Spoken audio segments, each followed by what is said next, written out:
start early? Okay. Yes, so Deb's the only apology. Are there any motions? I'll read the statement of acknowledgement, sorry. We would like to acknowledge this land that we meet on today is the traditional lands of the Gawler people, and that we respect their spiritual relationship with their country. We also acknowledge the Gawler people as the custodians of the Greater Adelaide region, and that their cultural and heritage beliefs are still as important to the living Gawler people today.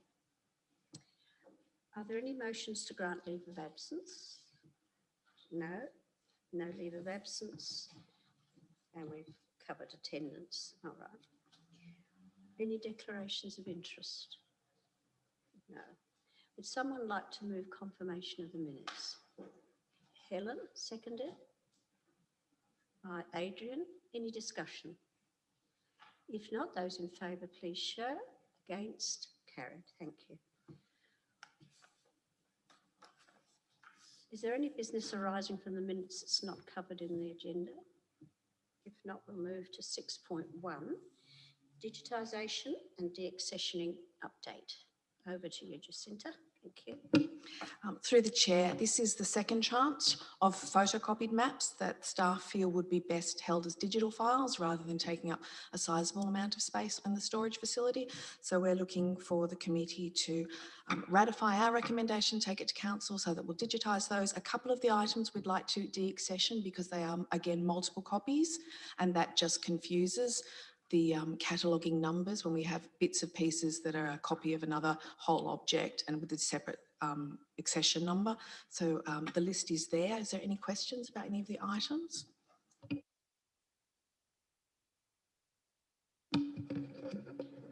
Thank you. Thank you, Chair. Thank you, Jacinta. Just to clarify, I think it did say it, but we have the originals in the collection. So through the chair, we have some of these as originals in the collection, but these are other ones that have been acquired. At certain times, they might be from the State Library, but they're not necessarily all our originals.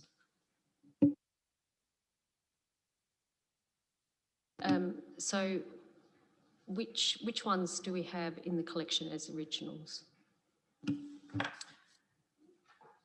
So through the chair, we have the Freeson's Plan of Gawler as an original.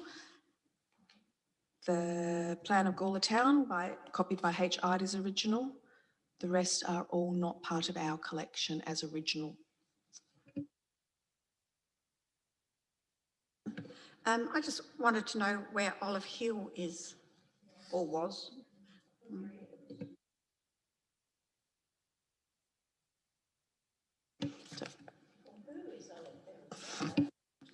From memory, so I'll put that quasi. I think it's up where the Hutchinson Hospital is now. There was an estate developed there that was named Olive Hill. So I think that's where Gawler Health, yeah, in that area.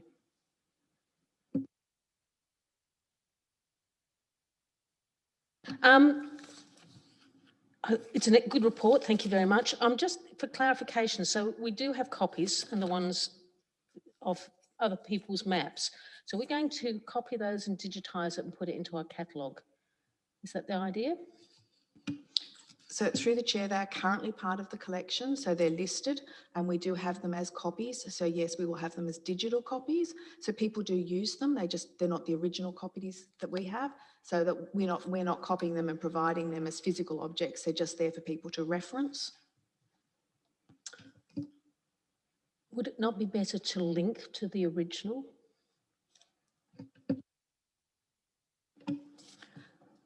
So through the chair, there are two ways of looking at that.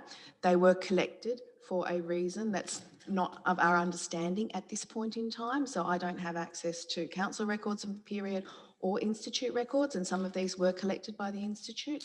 So my suggestion to the committee would be we might seek to do that at a later stage, but at this stage it's helpful to hold them as digital objects as we continue to gain our understanding of this collection. Excellent. No, that's a really good answer. And that actually, you're right, that's a much better way to proceed. So thank you. Any further questions or discussion? I've got a question, if I may. I've got this framed Freeson's map, which I don't want. Have you got, without being rude, have you got any suggestions on what I should do with it? I mean, I inherited it via the gallery, and because nobody knows where it's come from and what it's already, I mean, we know it's come from originally, but who owns it? So it landed on the lap of the gallery and we don't want it. So I'm just wondering if this, I mean, you really don't want it anymore. No, I know. All right. All right. Okay. Okay. Fair enough. Fair enough. Moving right along. Would someone like to move acceptance of this recommendation? Helen, seconded by Di. Any further discussion? If not, those in favour, please show. Against, carried. Thank you. Thank you, Jacinta. Okay. 6.2, Ehive cataloguing update. Would you like to do that for us? Thank you. So through the chair, as the committee is aware, Ehive is our cataloguing system and it's been a pivotal focus of the Cultural Heritage Centre team, with the majority of our volunteer work being strategised to that at the moment. And unlike a library catalogue, which tends to stay static once it's completed, our catalogue entries change. So they may change with conservation audits, they may change for exhibitions. When something goes on exhibition, we list that in there so we know how long it's been exposed to the light. So it's a fluid cataloguing system, but we thought it would be helpful for the committee to understand how many of our records have been catalogued, the difference between the private and the public. So as put down in the report, to make a Ehive record public, we need to attach a photograph. That's a bit time consuming and only the research officer has access to the program to do that. But we have a great many more private entries and they're still very, very useful. We use those all the time when we're helping people with queries. So we thought if we could give you a 6-monthly update about the numbers, it would help you to understand where our work is. And also, as we're starting to move, we've got volunteers who are helping us with significant statements, which are incredibly important part of cataloguing. And so I think it's very helpful if we have a number that we're doing, what we're working towards, so that we understand how much of our catalogue is a full and complete entry, and a significant statement is that final part of a full and complete entry. Thank you, Jacinta.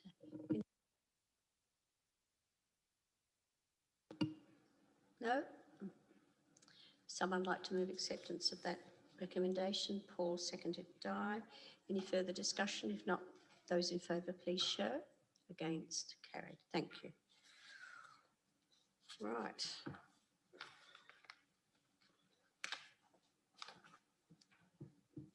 Updated motion list, page 22.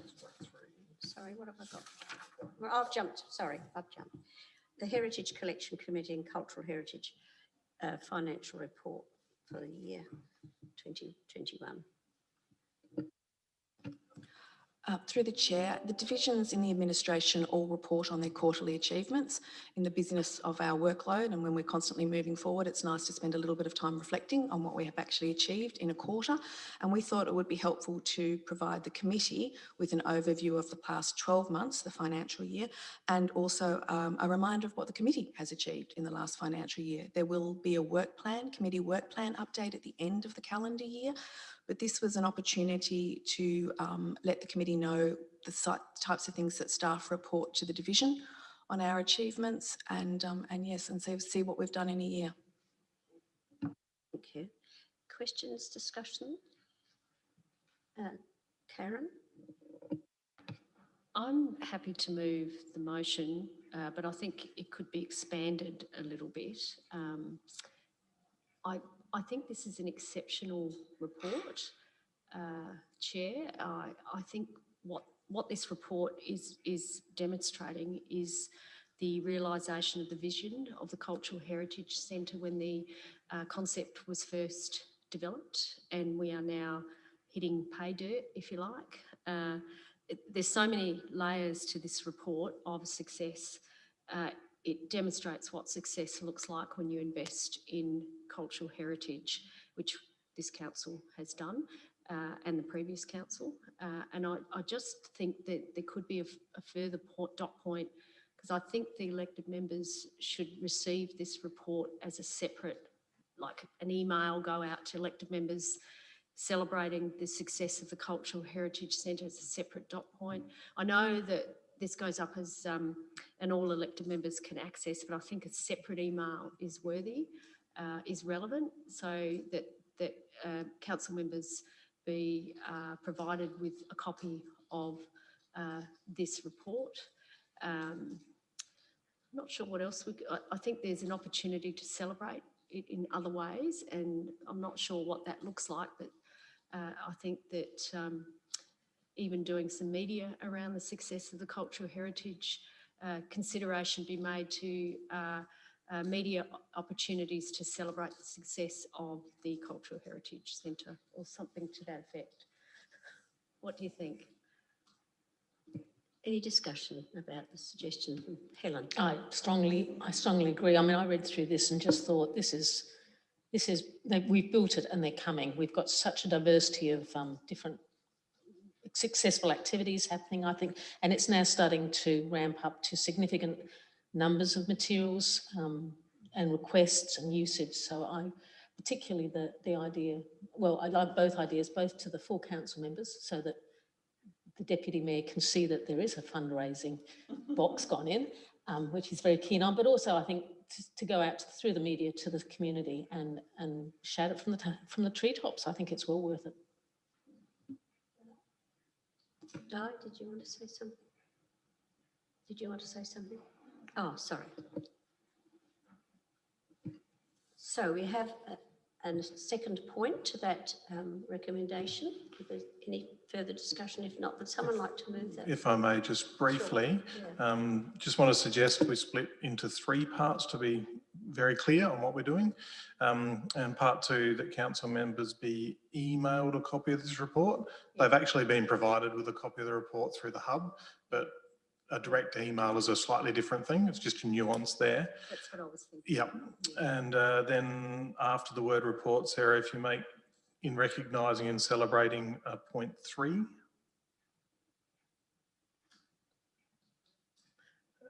Sorry, in recognising the whole thing comes down. So straight after report, the word.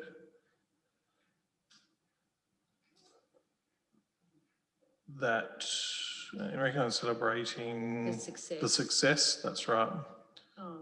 So if you, yeah, I'm working through it. So that in recognising and celebrating the success of the Cultural Heritage Centre can come up.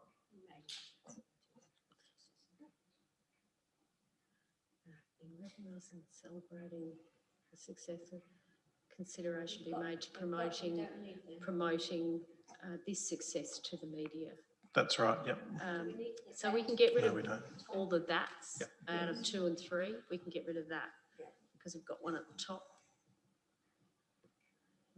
Yeah. I think consideration. So yes, thank you, Sarah. You happy with that, Karen? Yeah. Seconder for that? Just after the word promoting this success, and a capital M on members in point 2, just to be squeaky clean. Thank you. Helen, you're seconding it. Any further discussion? If not, those in favour, please show. Against? Carried.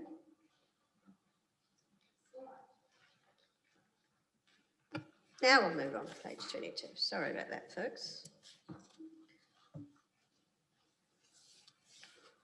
Any discussion about the running sheet? Motions?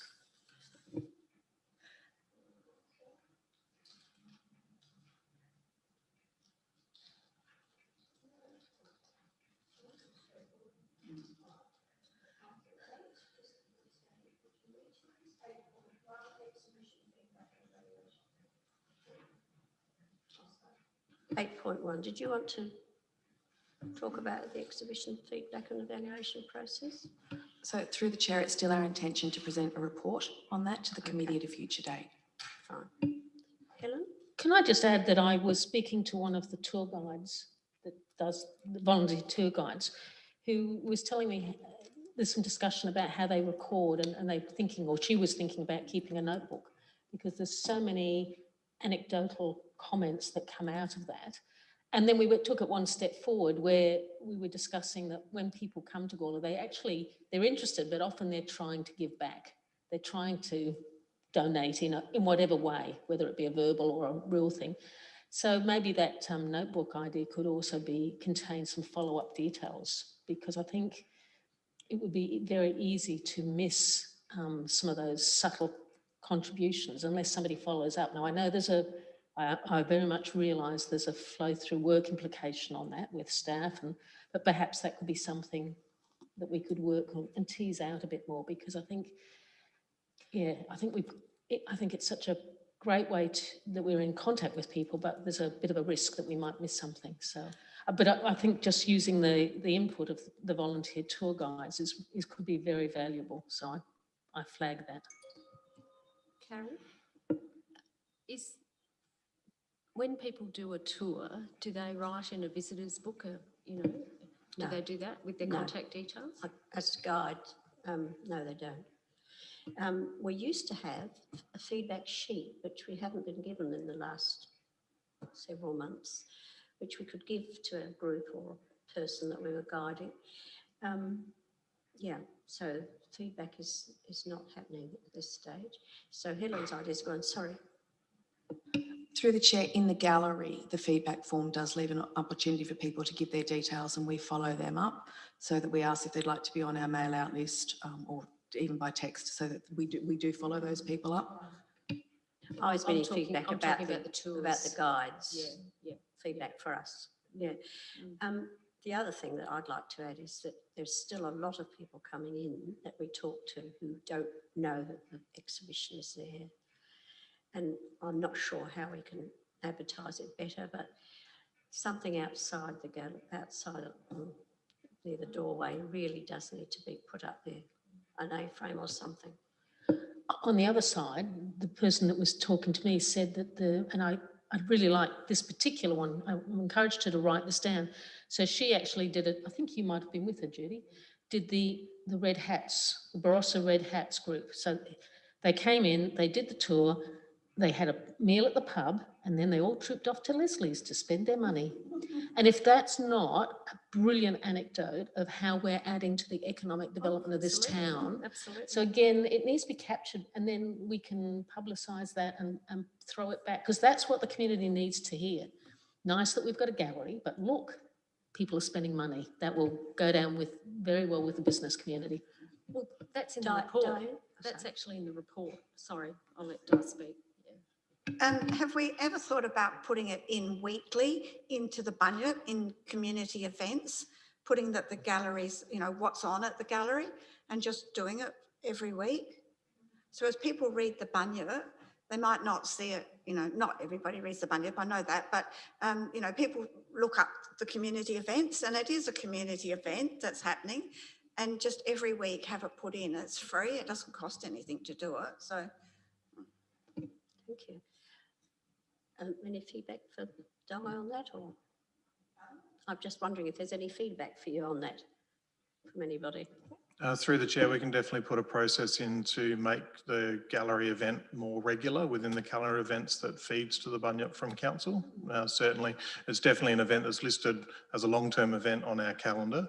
We don't put it in on a weekly basis at the moment. We can look at adjusting that only at the moment because of the fact that the events are date-based and specific to one day, but we can put a recurring event in for the gallery, no problems at all. If I may, Yes. in the report on the achievements, just in 3 months, there's been 2,150 visitors in the Golden Land exhibition. So people are finding it. That's only in 3 months. So that's quite regular that people are coming in. They'd be separate visitations. So I think that's, and the previous exhibition was 5,500, which tells me that each one of those people that come in, if they go and have a meal or go shopping, you get that algorithm, which is 1 to 3. It used to be 1 to 5, but I think it's 1 to 3.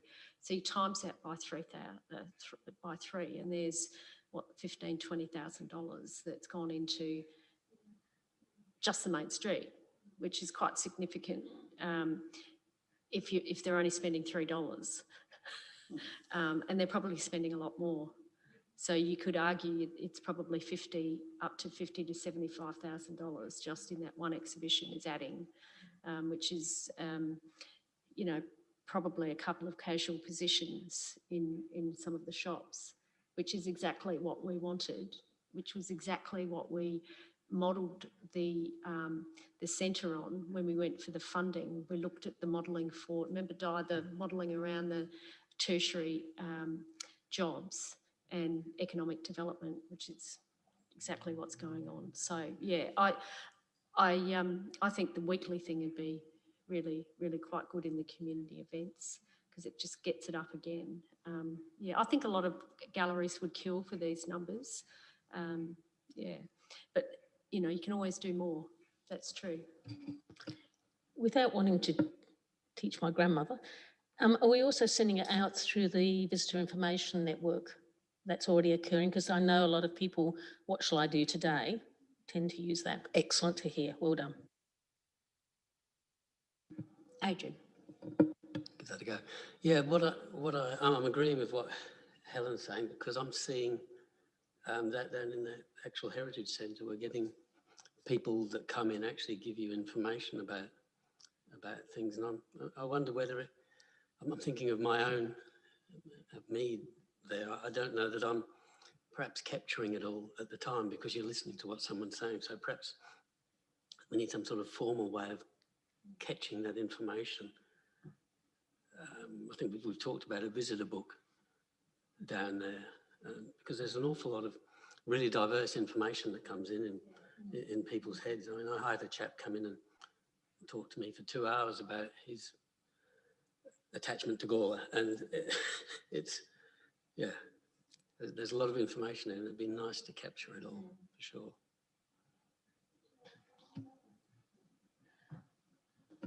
Just following that along, in the early days, we actually used to keep a notebook by the front desk.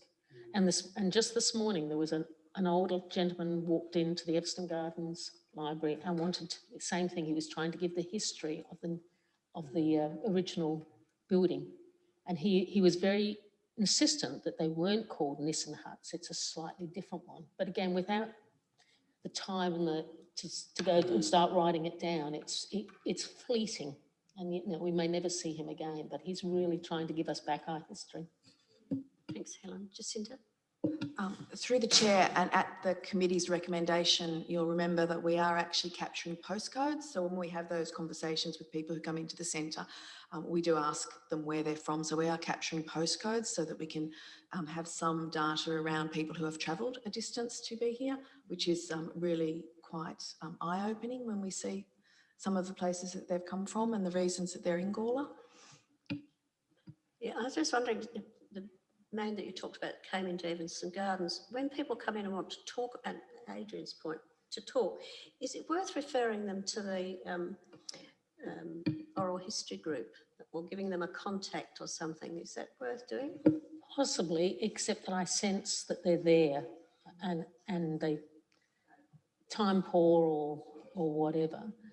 Going back to Jacinta, I think it'd be a great visual to put those postcodes into a, whatever it's called, a doodle, a word map or whatever, to reinforce the economic development stuff. Because I think that's, part of the good news. But yeah, I think we're going to have to, probably need to be led by staff, but this idea of capturing it and then all the people, whether they be in the research centre, tour guides, whatever, somehow capturing that. Some people have got the 3/4 of an hour or an hour and a half or whatever to sit and listen, but not everyone has. So we need a method. Maybe we need another group of volunteers to follow that up. I think it's well done, Adrian.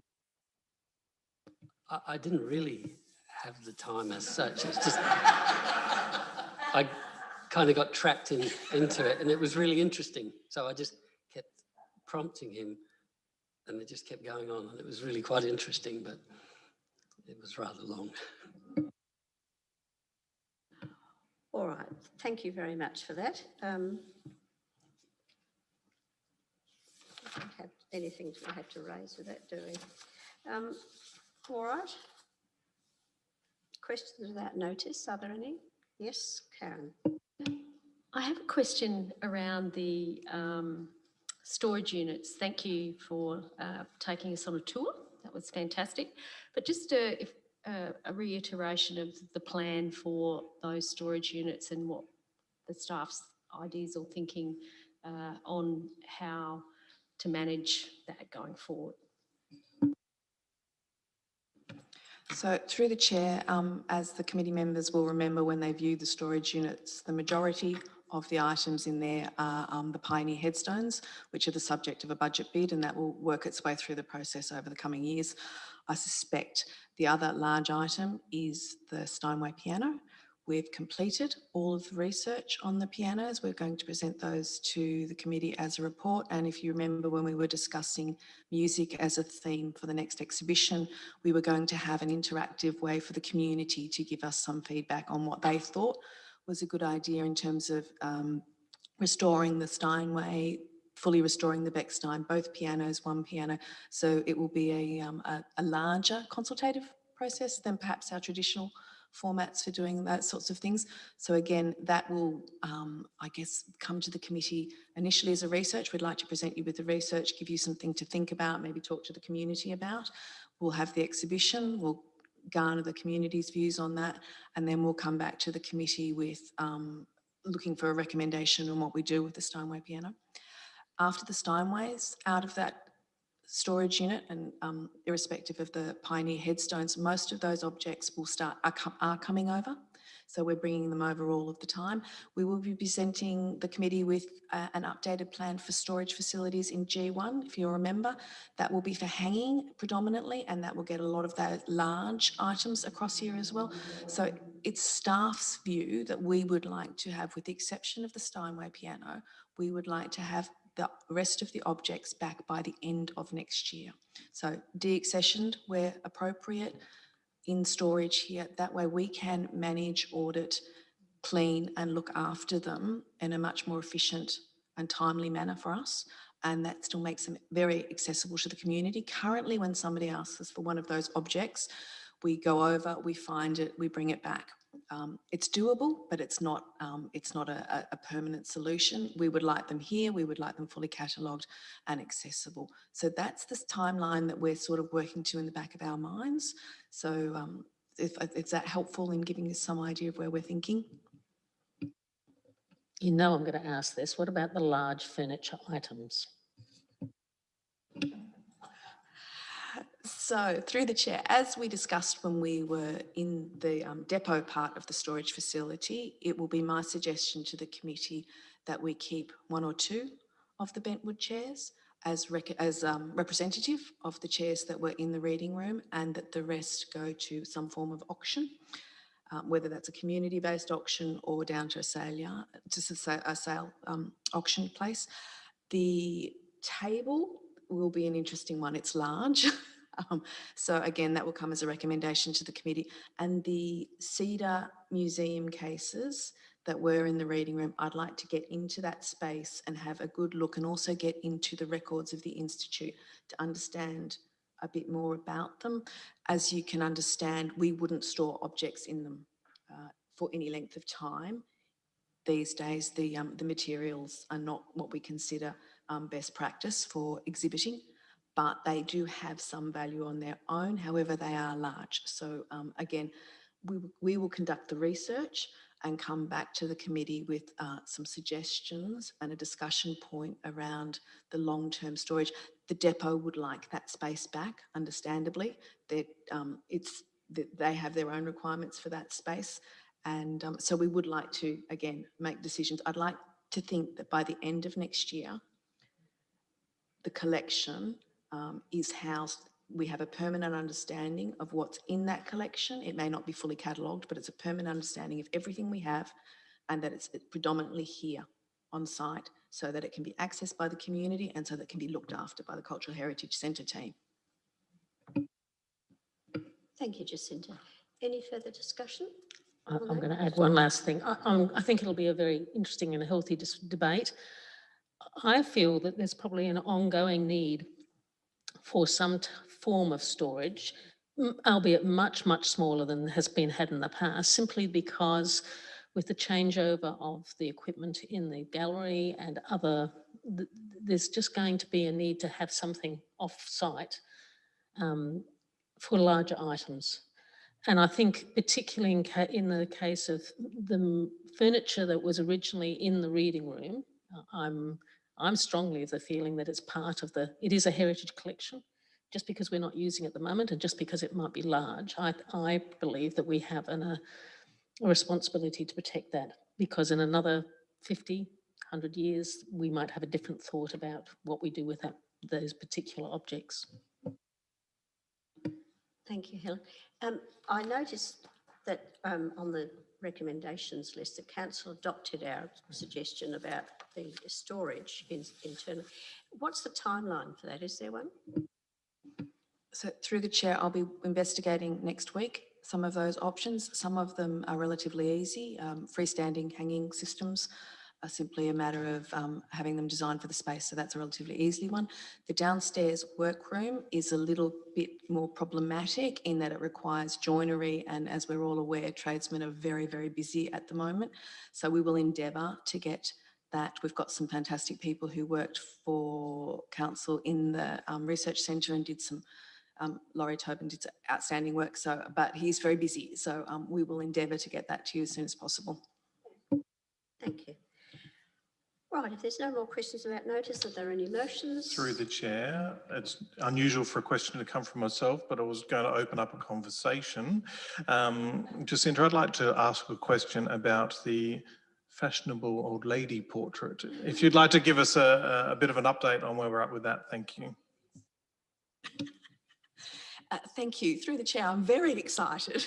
The conservator, when he was cleaning the painting, found a signature and what looks like a title for the painting. He can't make out the title, but the signature is F. Britton. So there are two F. Brittons who are artists. One was an English artist who's represented in the V&A, and when you do a quick look online, it is similar to his style, his Victorian style, pre-Raphaelite style. The other one was a Fred Britton, who did come to South Australia in 1910, but this painting is dated 1907, and it doesn't appear to be his style. The painting is coming back next week, and it will be we're putting the frame together with the painting in-house. The conservator is going to do that.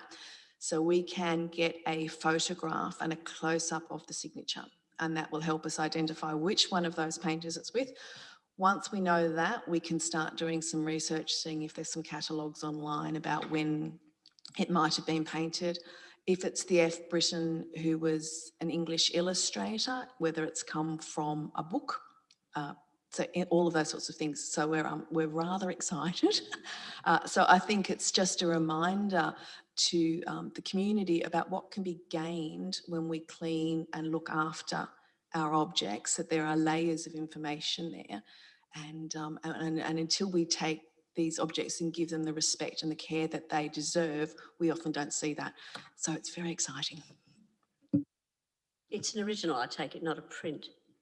See, that would make a great story for the Bunyip, wouldn't it? I mean, they make TV programs about it. Thank you, Jacinta. That is very exciting, and thank you for asking. You knew, didn't you? Yeah. All right, if there's no further motions about notice, I'll close the meeting at nearly 4:30. Our next meeting is the 12th of August, commencing at 4 o'clock. Thank you, everybody.